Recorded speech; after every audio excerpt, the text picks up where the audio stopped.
आखिरकार पुलिस के शिकंजे में आ गया 8 पुलिसकर्मियों का हत्यारा। मध्य प्रदेश के उज्जैन से पकड़ा गया गैंगस्टर विकास दुबे। बीते 30 सालों से कानपुर में था विकास दुबे का खौफ। सत्ता किसी की भी रहे, कानपुर में फैला था गैंगस्टर का साम्राज्य। नेताओं के सहारे अपराध का बेताज बादशाह बना था विकास दुबे।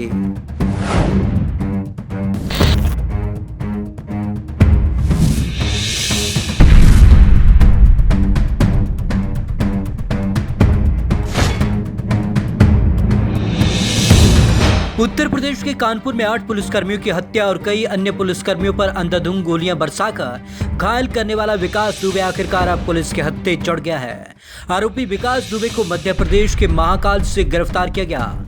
आरोपी को जब गिरफ्तार किया गया तो मीडिया को देखकर कहने लगा, मैं विकास दुबे हूँ कानपुर वाला। लेकिन असल में ये विकास दुबे कानपुर वाला है कौन, जिसने कानपुर के नाम पर इतना बड़ा धब्बा लगा दिया। जानकारी के मुताबिक बीते 30 वर्षों से ज्यादा से समय कानपुर और पास के जिलों में विकास दुबे का खौफ है। आए दिन होने वाले रसूखदार लोगों की हत्या के पीछे विकास दुबे का ही नाम आता है। विकास दुबे कई बार जेल गया, लेकिन उसका खौफ इतना कि कोई सबूत नहीं मिलता, कोई गवाही नहीं देता, न पुलिस, न प्रशासन, न जनता और न ही किसी और का डर। और ये सब विकास दुबे ने हासिल किया था सियासी कनेक्शन से। शुरुआत करते हैं 90 के दशक से। विकास दुबे छोटी मोटी आपराधिक घटनाओं को अंजाम देकर कानपुर के लोगों की नजर में आ रहा था। प्रदेश में मायावती की बसपा सरकार सत्तासीन थी। विकास दुबे कानपुर के कुछ विधायकों के संपर्क में आया और उनके लिए चिनैती, लूटपाट, अवैध कब्जा जैसी छोटी मोटी वारदातों को अंजाम देने लगा। इसके बाद प्रदेश में कल्याण सिंह की सरकार बनी तो बीजेपी विधायकों के संपर्क में आया और अपने डर का कारोबार करता रहा। दरअसल विकास नेताओं का कोई काम कर देता और उनके करीब चला जाता।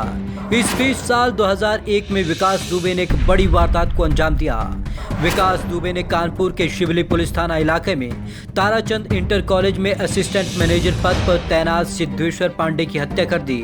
इस घटना ने विकास दुबे को रातों रात सबकी नजर में ला दिया।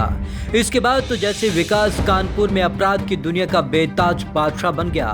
विकास दुबे उसी साल जेल में रहते हुए राम बाबू यादव नामक शख्स की हत्या करवाने के लिए भी आरोप लगे। यही नहीं, साल 2001 में जब प्रदेश में राजनाथ सिंह के नेतृत्व में बीजेपी सत्ता में थी तो विकास दुबे ने संतोष शुक्ला नाम के मंत्री स्तर के बीजेपी नेता की थाने में घुसकर दिन दिहाड़े हत्या कर दी। इस घटना में 2 पुलिसकर्मी भी शहीद हो गए। इस हत्याकांड के बाद तो विकास दुबे पूरे प्रदेश में छा गया और उसका खौफ इतना बढ़ गया कि उसकी तूती बोलने लगी। इस हत्याकांड में विकास को गिरफ्तार तो किया गया, लेकिन किसी भी पुलिसकर्मी या अन्य लोगों ने उसके खिलाफ बयान नहीं दिया, जिसकी वजह से उसे रिहा कर दिया गया।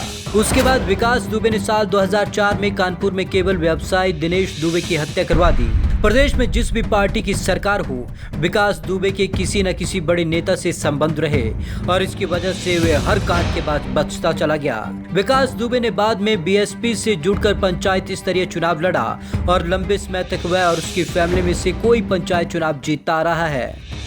विकास दुबे ने 2 साल पहले जेल में रहते हुए अपने चचेरे भाई अनुराग पर जानलेवा हमला करवाया, जिसके बाद अनुराग ने पुलिस में एफआईआर दर्ज करवाई थी। विकास चाहे बाहर रहे या जेल में, हर तरीके के आपराधिक वारदातों को अंजाम देता रहा और उसे राजनीतिक संरक्षण भी मिलता रहा। और यही वजह रही कि उसने कानपुर में 8 पुलिसकर्मियों की हत्या कर दी, जिसने विकास के पापों का घड़ा ही भर दिया। इसके बाद अब पुलिस उसके पीछे हाथ धोकर पड़ गई थी। दिन हो या रात दबिश दी जा रही थी। विकास के कई रिश्तेदार और गुर्गे पुलिस एनकाउंटर में मारे जा रहे थे।